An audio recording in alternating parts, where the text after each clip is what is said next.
Bien, je vais vous répéter quelles sont les consignes pour réaliser cet aménagement.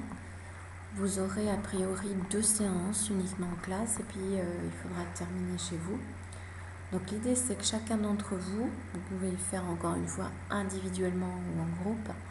Donc il s'agit de recréer ou d'imaginer un aménagement qui essaye de répondre aux 3 piliers du développement durable.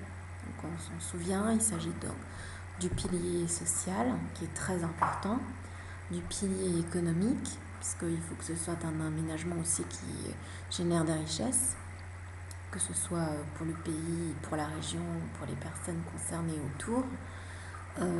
Ensuite, il faut qu'il s'intéresse au pilier, bien évidemment, au pilier écologique et environnemental.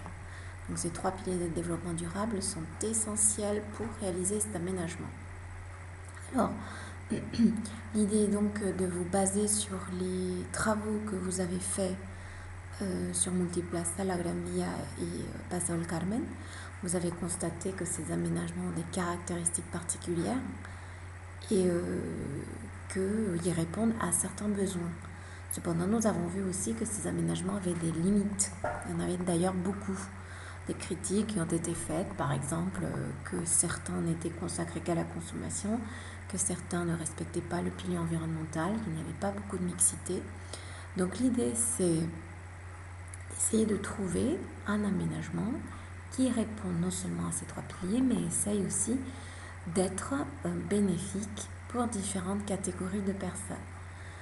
Vous trouverez ici dans la présentation, donc dans la carte mentale d'explication, vous trouverez un exemple d'une élève de l'année dernière, Carolina Jaime, qui nous a proposé un aménagement qui essayait de répondre donc non seulement à plusieurs types d'activités, vous allez voir il y a des activités culturelles, artistiques, scientifiques, mais essayait aussi de brasser énormément de populations.